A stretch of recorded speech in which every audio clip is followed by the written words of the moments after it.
بسم اللہ الرحمن الرحیم۔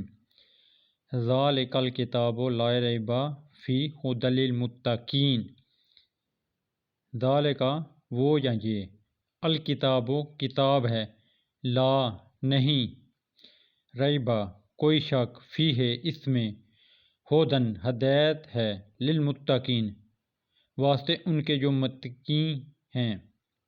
یہ کتاب ایسی ہے کہ اس میں کوئی شک نہیں، یہ ہدایت ہے ان ڈر رکھنے والوں کے لیے۔ یعنی اس کتاب کی ہر بات کسی شک و شبے کے بغیر درست ہے۔ انسان کی لکھی ہوئی کسی کتاب کو 100% شک سے بالاتر نہیں سمجھا جا سکتا، کیونکہ انسان کتنا ہی بڑا عالم ہو، اس کا علم محدود ہوتا ہے۔ اکثر اس کی کتاب اس کی ذاتی گمان پر مبنی ہوتی ہے، لیکن چونکہ یہ کتاب اللہ کی ہے جس کا علم لامحدود بھی ہے اور 100% یقینی بھی ہے، اس لیے اس میں کسی شک کی گنجائش نہیں۔ کسی کو شک ہو تو یہ اس کی ناسمجھی کی وجہ سے ہوگا۔ کتاب کی کوئی بات شبہ والی نہیں، اگرچہ قرآن کریم نے صحیح راستہ ہر ایک کو دکھایا ہے، خواہ وہ مومن ہو یا کافر۔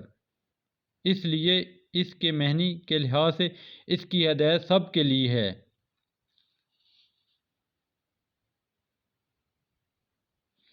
لیکن نتیجے کے اعتبار سے دیکھا جائے تو اس کی ہدایت کا فائدہ انہی کو پہنچتا ہے جو اس کی بات کو مان کر اس کے احکام اور تعلیمات پر عمل کریں۔ اس لیے فرمایا گیا کہ ہدایت ہے پرہیزگاروں کے لیے جو بے دیکھی چیزوں پر ایمان لاتے ہیں۔ پرہیزگاری اور ڈر رکھنے کا مطلب یہ ہے کہ انسان یہ بات ہمیشہ پیش نظر رکھے کہ اسے ایک دن اللہ کے حضور اپنے تمام اعمال کا جواب دہ ہونا ہے، لہذا مجھے کوئی ایسا کام نہیں کرنا چاہیے جو اس کی ناراضگی کا باعث ہو۔ اس خوف اور دھیان کا نام تقویٰ ہے۔ بے دیکھی چیزوں کے لیے قرآن کریم نے غیب کا لفظ استعمال فرمایا ہے۔ اس سے مراد وہ چیزیں ہیں جو آنکھوں سے دکھائی نہیں دیتی، نہ ہاتھوں سے چھو کر نہ ناک سے سونگھ کر ان کو محسوس کیا جا سکتا ہے، بلکہ صرف اللہ تعالیٰ کی وحی کے ذریعے معلوم ہوتی ہیں۔ یعنی قرآن کریم میں ان کا ذکر ہے یا حضرت صلی اللہ علیہ وآلہ وسلم نے وحی کے ذریعے وہ باتیں معلوم کر کے ہمیں بتائیں، مثلا اللہ تعالیٰ کی صفات، جنت و دوزخ کے حالات، فرشتے وغیرہ۔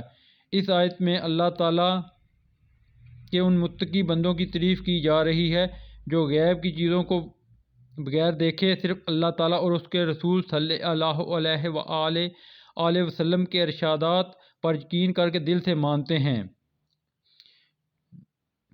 جو انہوں نے آنکھوں سے نہ دیکھی ہوں۔